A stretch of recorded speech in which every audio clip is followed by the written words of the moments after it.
អូទី6មេរៀនទី6នេះគឺយើងរៀនពីអនុគម VLOOKUP អនុគម VLOOKUP គឺជាអនុគម logic ដែរតែយើងប្រើវាដើម្បីចងរូបមន្តតែវាចងរូបមន្តបានលឿនជាងរូបមន្ត if អញ្ចឹងយើងចូលទៅអនុវត្តក្នុងនេះយើងមាន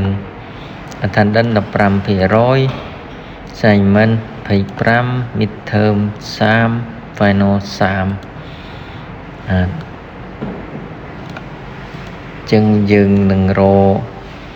បន្ទុកសរុបនេះគឺយើងប្រើមុនសាំហើយយើងគ្រាន់តែចងកន្លែងនេះគឺ VLOOKUP ចំពោះតារាង VLOOKUP គឺយើងយកខុសពីតារាងដើមនេះតារាងដើមនេះគឺយើងសម្រាប់គណនាចងរូបមន្ត if គឺយើង if គឺយើងយកពីធំទៅតូចពី90 85 80 75រហូតដល់59នេះប៉ុន្តែ VLOOKUP យើងបង្កើតតារាង VLOOKUP table array គឺផ្សេងគឺយើងយកពី59ចុះមក59 60ចុះមកដល់95នេះចឹងការគណនា if និង VLOOKUP ខុសគ្នានឹងតារាងដែលយើងបង្កើតតារាងក្នុងនេះយើងចុចកន្លែងនេះសញ្ញាស្មើយើងចុច VLOOKUP តើមកយើងចុចលើបន្ទុកសរុបនៃសិស្សលើគេនេះចុចវាមួយចុចហើយយើងក្បៀសនេះអានេះគេដាក់ថា lookup value lookup value គឺយើងរើសលើគេ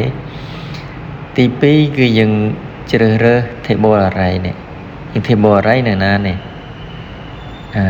ចឹងយើងមក select លើ table array មាន3 column នេះពេលដែលយើង select table array យើង complete ចុច S4 ដើម្បីឲ្យ VLOOKUP វាដើរចឹងចុច F4 ណាក្រោយចុច F4 ហើយយើងជ្រើសរើសយកយើងនឹងជ្រើសរើសយក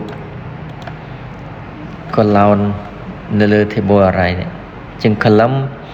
យើងចង់ឲ្យចេញលទ្ធផល column ណាយើងដាក់ column នោះចឹងខ្ញុំដាក់ column 2 នេះចឹងយើងដាក់ 2 ហើយក្បៀសយើងជ្រើសរើសខ្ញុំជ្រើសរើសយក true នេះបាទតើមកយើងបិទវងកញ្ចក់ enter មកចឹងយើងឃើញ VLOOKUP របស់យើងបានយើងអូនតម្លាក់ចុះក្រោមចឹងលទ្ធផលនៃ VLOOKUP និងចង if គឺដូចគ្នាយើងចងដូចគ្នាប៉ុន្តែ VLOOKUP គឺយើងចំណាយពេលតែ3នាទីយើងធ្វើរួចចឹងលឿនជាង if ចឹងសម្រាប់លំហាត់ដែលចងជារូបមន្ត logic ខ្ញុំ recommend ឲ្យយើងប្រើ VLOOKUP ងាយស្រួលជាងយើងប្រើ if លំហាត់ទី2 lookup value ដែរlookup VLOOKUP ដែរតែ lookup VLOOKUP នៅក្នុងនេះគឺយើងមានបន្ទុក IT Math Physics គីមីហើយនិងជីវៈចឹងឧទាហរណ៍គ្រូគាត់ស្រង់លទ្ធផលនៃការប្រឡងឆមាសឬក៏ប្រឡងបាក់ឌុបស្រង់ដាក់ចូលក្នុងតារាងអស់ហើយតាមឈ្មោះ48អ្នកនេះតើមកគាត់ចង់ដឹងថាតើនិស្សិតណាខ្លះបានឧទាហរណ៍ម៉ាត់និស្សិតមួយនេះឈ្មោះឆេងពណ៌នេះបាន IT ម៉ាត់ Physics IT និទេសអី Physics និទេសអីគីមីនិទេសអីយើងអាចប្រើ VLOOKUP បានភាសានៅក្នុងនេះបើយើងមកប្រៀបធៀបឧទាហរណ៍យើងមើលបន្ទុកនៅលើគេនេះឧទាហរណ៍បន្ទុក76យើងមកមើលលើតារាងនេះចឹង C ចឹងយើងពិបាកមើលយើងប្រើ VLOOKUP គឺលឿនមែនតើអូខេចឹងយើងនឹងប្រើ VLOOKUP យើងយកមកចុចកន្លែងនេះយើងដាក់ VLOOKUP តបមកយើងមកចុចលើបន្ទុក IT នេះដើមគេដោយសារយើងអូសពីឆ្វេងទៅស្ដាំពីលើចុះក្រោមហើយយើងចុចទៅលើតារាង VLOOKUP នេះតារាង VLOOKUP នេះខុសពីសកលវិទ្យាល័យជាតារាង VLOOKUP ឧទាហរណ៍នៅ High School នៅវិទ្យាល័យយើងselectលើនេះមកselectហើយយើងចុចលើ S4 ដើម្បីឲ្យវាចាប់ VLOOKUP តម្លៃ VLOOKUP S4 ហើយគឺបៀសយើងឲ្យតារាង column 2នេះជាយើងដាក់លេខ2មានន័យថា column 2នឹងចេញតើមកខ្ញុំជ្រើសរើសទ្រូងនេះហើយយើងបិទវងកញ្ចក់ enter ចឹងយើងឃើញ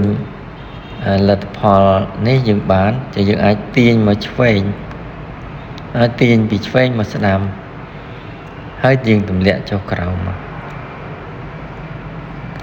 ចឹងយើងឃើញថាលទ្ធផលដែលដាក់មកខាងនេះជាបន្ទុកយើងស្រង់មកខាងនេះជាលទ្ធផល ABC យើងធ្វើបានលឿនមែនតើ